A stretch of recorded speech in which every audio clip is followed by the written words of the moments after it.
Phew, welcome back. There is so much content to go through.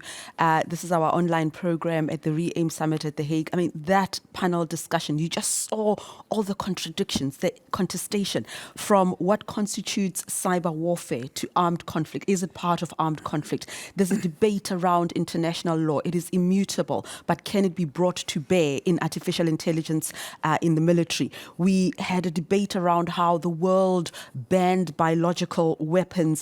Are we at that moment again? The grey areas, how do we navigate our way around that? So my guests are still here, Dr. David Sadek and Dr. Robin Geiss. What stood out for you so much?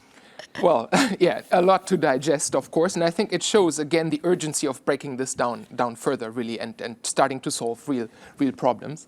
What stood out to me is the final speaker, in concluding, just said that the human always has to take the decision.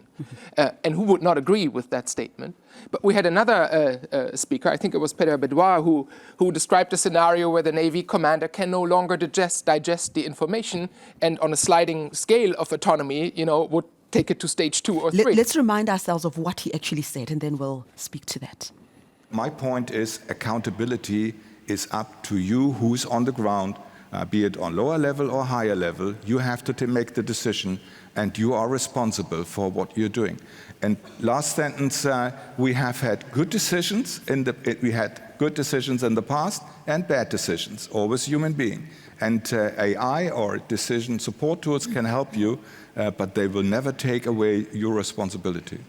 All right, so that was the general, but you were referring there to Peter Bedouin, who talked about how do you digest that information, because that's where the contradiction comes. Yes, and that there might be so much information at certain stages, and that it might move so quickly that for human beings it's no longer possible to digest it all. And indeed, that's where AI comes in. But then, I think we need to be more open-minded, and I would side with Marietje Schaake here. Don't trust, you verify. It's fair to say humans have to take the decision, but we should really be open-minded and critical about the fact that maybe, in AI, we will reach scenarios or structures where this is compromised, where this might not be possible. So it's a bit of a light touch treatment of a very serious issue to say humans always have to take the decisions here. I also have a feeling that we're still very much looking at kind of distinct applications and systems. I'm not sure we're appreciating yet how networked and interconnected so many different things will be in future battlefield scenarios. And the complexity and the speed of it, that makes me being concerned about the fact that humans will always really be in the loop. I'm not sure we can be sure about it without addressing it further, breaking it down, and potentially thinking about standards and regulations in that space. Okay, before we bring you in here, Dr. David, let's just see if we have that clip by Peter Bedouin, who's a Chief Technology Officer at Saab AB. What would you like governments to do, or what would be the next steps in your regard? I expect the government to provide guidance, policy and legislation to us in industry when it comes to development of AI technologies. I mean, the current reference we have to international humanitarian law and lethal autonomous weapon systems, it's not precise enough for us, and it opens up for different interpretations.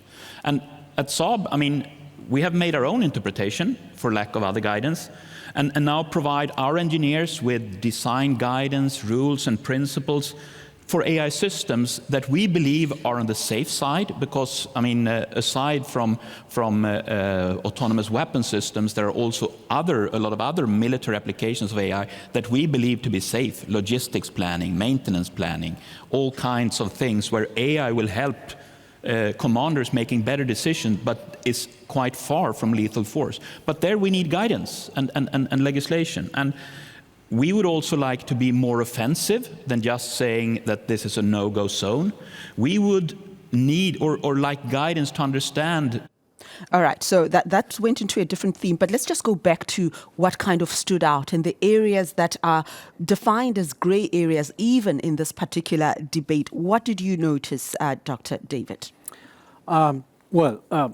First of all, talking about dilemma is something which is somehow I would like concerning, because when we talk about dilemma, it means that you have two things that could not be reconciled, which, to my view, is not really the case, because I heard yesterday people, talking about the dilemma between the use of AI in military domain and ethics. So I don't think that military domain is not an ethical domain. AI is a technology, and the technology is not good or bad per se. It's its use. Is the way it is used, and this is something very, very important to me, because you don't have to point out AI as, you know, the bad thing which will do the bad actions. And but in matters where it is kind of life and death, and I use that example that was used, I think, by Professor Mary Ellen O'Connell, who talked about how the world responded to the threat of biological warfare, kind of making similarities. You're saying that AI is a thing, it's a technology that can be used, but in situations where there's war and life and death, we should prepare for what could possibly go wrong? Definitely. Of course, I totally agree with General Vollmer saying that, yeah, at the end the decision is the human decision. So this is very important. I totally agree with Professor Russell saying that no delegation to the machine to do harmful actions. This is a kind of essential value we should all share, and this is very important. Of course, when things go very fast, you have to rely on devices that are supposed to help you understand what's going on and what to be aware of the situation. And our view is really to make AI help take better decisions. Okay. That's also quite interesting. I found the SAB representative, Peter Bedouin, again, quite refreshingly candid about the areas where policy is not clear, that we're waiting for the state to do that. But it's good to see the private sector being so robust and challenging the state. But then it also means, so where are we then? Here's a private sector saying this is something we can use, this is something that is an enabler, that is supportive. But here is the state moving so slowly. So what do we do? Yeah, no, I think that's exactly where we stand. And you can see, I mean, we heard it from Thales here, from David, and we heard it from SAP. The industry is already self-regulating in a way. They're looking into this, but of course that cannot replace, and that doesn't suffice. It's a first step, maybe, but they're urgently waiting for things to happen at the policy level. Yeah. So some of the information that's been produced and some of the thinking that has been done there can of course be used, but it's high time for all of us. And this is what I meant with this summit conveying a sense of urgency, that at the policy level we need to put our act together and start moving on this, and urgently so. I would also just say maybe, the discussion is still fairly broad-ranging. Yeah. And some of the speakers were talking more about AI weapon systems, which, as I said, is the most critical version of AI militarized applications, whereas others are more about, AI-supported decision-making, which is at a different end on this spectrum. So I do, again, think that breaking things down, operationalizing it further, being more concrete about the actual things that we're trying to solve is urgent. It's one thing to say that we need trustworthy AI and we need to have accountability and humans need to take the decisions, but what does that actually mean? And can we really be sure that this is always the case? Mm-hmm. And as I've said before, the closer we come to battlefield operations, the more critical we have to be about these questions. And I would hope the military and the private sector will be equally open-minded about the fact that here we really need to be sure and better ask twice and not just, sit down and say humans have to take the decisions. That is just really not enough given the scale of what we're discussing here. And Dr. David, Professor Mary Ellen O'Connell kind of gave a sobering perspective on reality. In war, states are fighting their enemies. Not everybody's a good guy. And she specifically mentioned Russia, and I think we all know what's happening in Ukraine and so on. As innovators, as people who have to come up with this technology, as people who are pushing it as a development that is good for humanity, how anxious or how much do you consider the actions of your competitors, as it were, the actions of states that are not in it for the good? Well, this is, as I said earlier, we are operating in very regulated domains. and we have to comply with the directives, with the framework which are established by the nations we are operating in. I mean, this is of course, there is difference between Europe or Western nations, democratic nations, and other countries which are not acting along the same lines. So, as a company, as I said before, and with respect to the use of AI, we just need to have a regulation framework, to need ethics lines, charters we have to comply with. We are not deciding about universal principles. We have to comply with this principle. So this is very important to us. And the question, just to finish with this, the General Vollmer talked about trust and confidence, and I think it's Professor Hague who said we should verify this. Yeah, of course. I mean, confidence and trustworthiness relies on the ability to verify, to validate what is deployed in terms of AI technologies.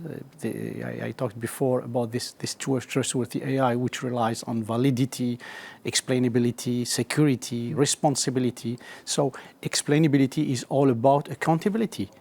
If you want AI and a system or a whole chain to be accountable, so you need to prepare the tools for this accountability, and maybe that AI could also help for accountability and attribution.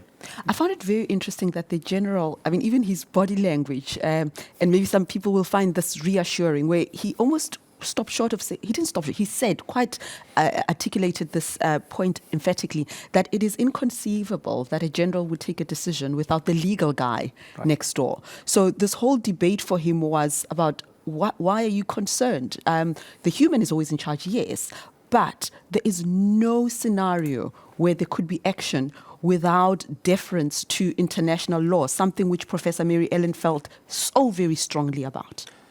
Yeah, I'm not necessarily reassured by... You work in disarmament anyway. No, and, it's again, I would say, we have to be critical about the fact that maybe that's no longer the case. We're facing a dramatic transformative impact of a technology that's hugely complex, hugely promising in many ways as well. But where it'll leave us, where these networked systems, the complexity and all of it will leave us at the end of the day. So, again, I would be more relaxed if we were all open-minded about the fact that we need to verify this, and just relying on the fact that humans will always be taking the decisions. Yes, that's a good starting point. That's the right starting point. I agree with this.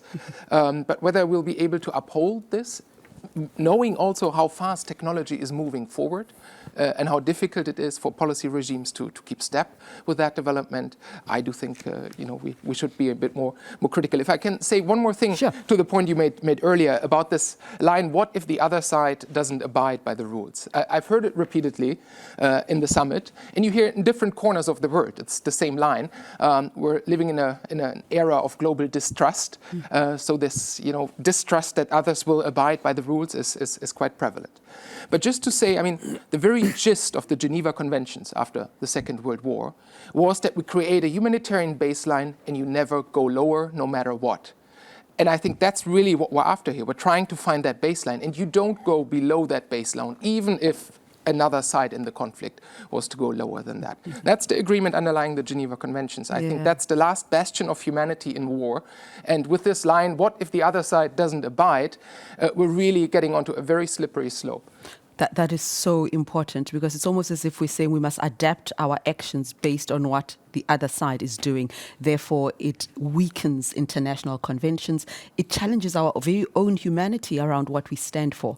But that's a very powerful theme. But since you both mentioned the verify, let's validate, I think it's Marieke Schaake who said that, Dutch politician and former member of the European Parliament. But perhaps let's just remind ourselves of one of the things, many things she said. I mean, it's impossible to say anything about it. There's already the use of AI, but it's used in very different contexts.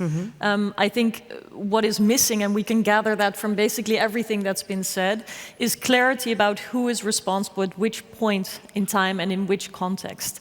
But there are factors that complicate accountability, and one of those factors is that there is a huge reliance and sometimes dependence on private companies. Sure, if there's a data set provided, then presumably government has some sense of what is in that data set. But oftentimes data sets are merged. Sometimes they are not transparent. All right, so just one of the themes that came through. We are about to wrap up our conversation, and my head is spinning because there's so much that we didn't get around. But before we conclude, I would like to give you just a moment to bring it all together around what the summit is about. What do you hope will come out of it? When we walk out these doors, what are those basic things that we should have, if not resolved, at least highlighted? Well, I think that many things have been highlighted. And as Dr. Geiss said, we need to go fast now, probably, because, I mean, AI is here today. It's used, and the sense of history is how to deal with this kind of technology for good in the general sense. So all these discussions, hopefully, will at least frame and define that we are talking about the same things, because many, controversial discussions come from a non-proper definition of what we are talking about. This is very important, and what we are trying to do. I mean, I face this every day in my life and in my work. I mean, so the first thing is just to be able to make sure that we are sharing the same objectives. Because when you hear, as you said, Robin, okay, we agree that the decision has to be taken by human. So now we can elaborate on this and say, okay, let's take very concrete situations. What does this mean? What kind of decision? Where AI comes into play? Right. How AI can augment the human intelligence, and no more than that. And where should we draw the red lines? Okay, last thoughts from you very quickly, please. Yeah, definitely drawing the red lines, and where to do that, a clear sense of urgency that the time to act is now. And hopefully today the summit can close with a agreed call for action and really concrete steps to take this spectrum of issues that is in front of us forward in very concrete and precise manner. Dr. David Sadek, really, we have to wrap it up now. I'm afraid we're going into the plenary. I'm really grateful for your time and for your insights. And Dr. Robin Geiss, thank you so very much for your time. And the debates continue here at the REAIM Summit at The Hague. Right now, we are going to our breakout session, and it is focusing on the European Future Combat Air System.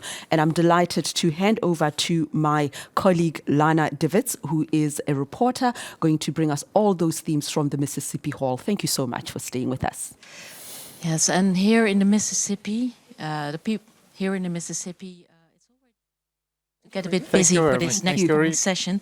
So this session is about the European Future Combat Air System. In short, it's FCAS or FCAS, and it's said to be the largest and most ambitious European defense project in the next few decades. And what's actually happening is that in this phase, this defense system is still in a development stage. It's actually a simulation tool that's being created for this defense system, and in the next session, the audience will be provided insights in how the development of this simulation tool is going. And I've already spoken to Herman Koch, I will be speaking to him afterwards, and he is actually involved in developing this simulation tool. And he said to me that it's going to be quite interesting to see what the status is of the simulation tool and how it's being used. And actually, this FCAS, this European Future Combat Air System, is being developed now, and it actually could already be in use by the date of 2030. So it's actually only like 7 years' time. As you can see, it's getting quite full here. I've already talked to a couple of people who are actually working for some services from Belgium, defense services in Belgium, and also a student who's actually curious what's going on in this session. So in a few minutes' time, the session will start, and we'll see what is going on with this new future combat air system.